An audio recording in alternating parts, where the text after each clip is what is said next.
कबड्डी, ये नाम सुनते ही दिमाग में क्या आता है? तेज रफ्तार, ताकत और जबरदस्त रोमांच, है ना? पहली नजर में ये खेल शायद थोड़ा कंफ्यूजिंग सा लगे, लेकिन इसके नियम असल में बड़े ही सिंपल और साफ हैं। तो आज हम कबड्डी के इन्हीं बेसिक रूल्स को एक एक करके समझेंगे, ताकि अगली बार जब कोई मैच देखें तो हर एक मूव, हर एक पॉइंट अच्छे से समझ में आए। चलिए शुरू करते हैं। अच्छा, किसी भी खेल को समझने के लिए सबसे पहले क्या जानना जरूरी होता है? बिल्कुल, उसका मैदान और उसके खिलाड़ी। तो आइए कबड्डी में भी यहीं से शुरुआत करते हैं। तो कबड्डी का जो मैदान होता है ना, जिसे कोर्ट कहते हैं, वो 13 मीटर लंबा और 10 मीटर चौड़ा होता है। सारा का सारा एक्शन इसी एरिया के अंदर होता है। और जब मैच शुरू होता है तो दोनों टीमों के 7-7 खिलाड़ी मैदान पर होते हैं। 7 साइड गेम है ये। अब इन 7 खिलाड़ियों के ना 2 मेन रोल होते हैं, रेडर और डिफेंडर। रेडर, जैसा नाम से ही लग रहा है, वो अटैकर है। उसका काम है हमला करना और दूसरी टीम के पाले में जाकर पॉइंट्स लाना। और डिफेंडर, उसका काम है उस रेडर को रोकना। आमतौर पर एक टीम में 3 से 4 रेडर होते हैं और बाकी के डिफेंडर्स। ठीक है, तो मैदान और खिलाड़ी समझ लिए। अब आते हैं खेल के सबसे रोमांचक हिस्से पर, जिसे कहते हैं रेड। देखिए, एक रेड को वैलिड यानी सही मानने के लिए रेडर को 3 स्टेप्स पूरे करने होते हैं। पहला, अपनी रेड शुरू करना।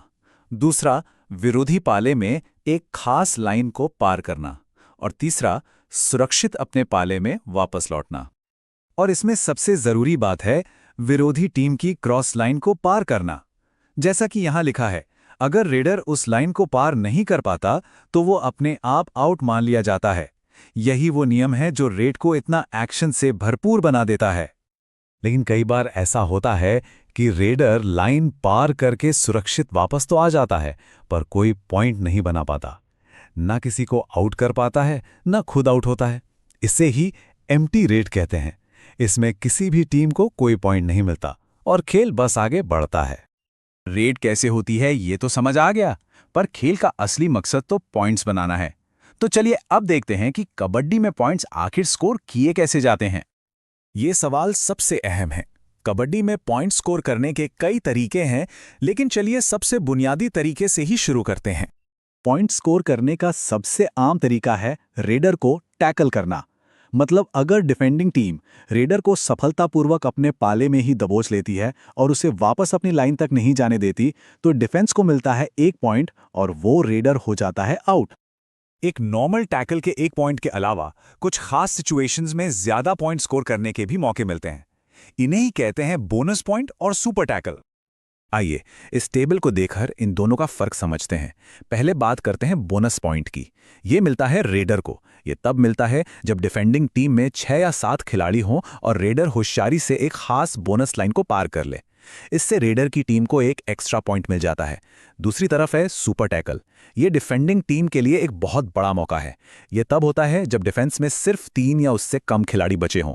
अगर ये कमजोर मानी जा रही डिफेंस भी मिलकर रेडर को दबोच लेती है तो उनकी टीम को 1 की बजाय सीधे 2 पॉइंट्स मिलते हैं। एक सफल सुपर टैकल किसी भी मैच का पासा पलट सकता है। तो एक क्विक रिकैप करते हैं।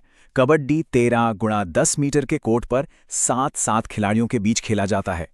रेडर को पॉइंट के लिए लाइन पार करनी होती है और एक सामान्य टैकल पर 1 पॉइंट मिलता है। और हां, बोनस पॉइंट और सुपर टैकल जैसे मौकों पर खेल और भी ज्यादा रोमांचक हो जाता है। तो इन बुनियादी नियमों को जानने के बाद अगली बार जब प्रो कबड्डी लीग का कोई मैच देखेंगे तो मुझे यकीन है कि खेल देखने का मजा दुगना हो जाएगा। तो फिर क्या सब तैयार हैं?